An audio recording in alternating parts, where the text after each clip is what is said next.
वैद्यकीय संशोधन भाग 33 हिंदी वैद्य दिलीप गाडगिल पुणे मानसिक भाव। तो मैं बात कर रहा था कि अगर सकारात्मक दृष्टि से मन का प्रयोग किया जाता है, उसकी जो ऊर्जा है उसका प्रयोग किया जाता है तो निश्चित रूप से हमें फ़ायदा मिलता है। जनरली नकारात्मक विचार होने के जरिए हम फंस जाते हैं और फिर जो उसमें मार्ग है उसमें से बाहर निकलने उसके बारे में हम सोचते ही नहीं है, सोच ही नहीं पाते। मेरे पास एक बड़ी अजीब घटना हुई थी। एक सुलभा देशपांडे करके औरत मेरे क्लिनिक में आई और उन्होंने एक किताब मुझे भेंट का शीर्षक था सुंदर मी झाले, यानी कि मैं सुंदर हो गई। जब मैंने वो किताब पढ़ी तो ध्यान में आया कि उसको कैंसर हुआ था, वो बहुत आगे बढ़ चुका था और फिर काफ़ी ट्रीटमेंट एलोपैथी में चली, सर्जरी हुई, केमो, रेडिएशन और उसके बार बार साइकिल्स हुए और एक स्थिति ऐसी आ गई कि अब कोई चांसेस नहीं है बचने के और मृत्यु निश्चित इस प्रकार की है।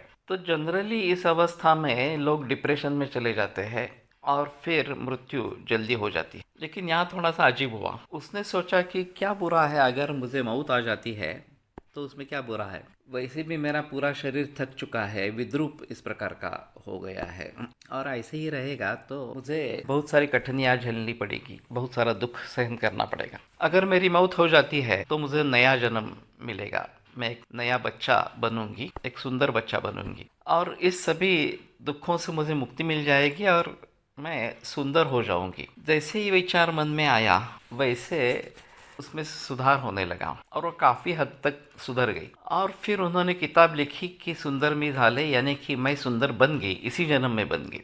मैंने सोचा था कि मैं अगले जन्म में सुंदर बनूंगी, लेकिन केवल इन विचारों से मैं इसी जन्म में सुंदर इस प्रकार की बन गई। तो ये कहानी बड़ी दिलचस्प इस प्रकार की है, सत्य घटना इस प्रकार की। कहने का तात्पर्य अर्थ ये है कि पॉजिटिव थिंकिंग, सकारात्मक विचार बहुत कुछ मायने इस प्रकार रखते हैं। जनरली ऐसा होता है कि लोग बहुत ऊंचा ध्येय रखते हैं। मेरे पास काफ़ी मरीज आते हैं, एडवांस स्टेज में आते हैं कैंसर, और फिर पूछते हैं कि आप गारंटी देते हो क्या कि मैं ठीक हो जाऊंगी, ठीक हो जाऊंगा। अगर आप 100% गारंटी देते हैं तो हम ट्रीटमेंट शुरू करेंगे।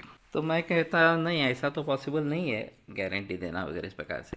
हम दवाइयाँ शुरू करेंगे, परहेज के बारे में बताएंगे, दूध पे रहना है वगैरह इस प्रकार से, और फिर आपका प्रतिसाद कैसा है ये देखेंगे। तो पहला जो हमारा मकसद रहेगा बेटर क्वालिटी ऑफ लाइफ इस प्रकार का रहेगा कि जो अभी तुम जी रहे हो उससे बेहतर इस प्रकार की गुणवत्ता होनी चाहिए अपने जीवन की। फिर अभी दर्द बहुत ज़्यादा है, वो कम हो गया, बिस्तर पर लेटे हो, वो थोड़ा घूमने फिरने लगे, भूख बढ़ने लगे, नींद आने लगे वगैरह वगैरह, तो समझना है कि सुधार हो रहा है इस प्रकार से। अब हम इस तरीके से कितने दिन तक जी सकते हैं उसके बारे में सोच सकते कि पहले शायद 1-2 महीने का अवसर बताया था, 6 महीने भी निकल गए तो भी अच्छा है इस प्रकार से।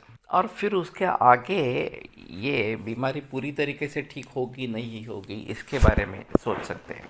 तो हमें साध्य उद्दिष्ट सामने रखना चाहिए। पूरी तरीके से ठीक होना ये बहुत ऊंचा उद्दिष्ट है। शुरू में बेटर क्वालिटी ऑफ लाइफ मिले और फिर उसका प्रोलॉन्गेशन हो, इस प्रकार से अगर हम कर पाते हैं तो धीरे धीरे हमारा हौसला बढ़ता रहता है, हम अच्छे जीवन की तरफ मार्गक्रमण करते हैं।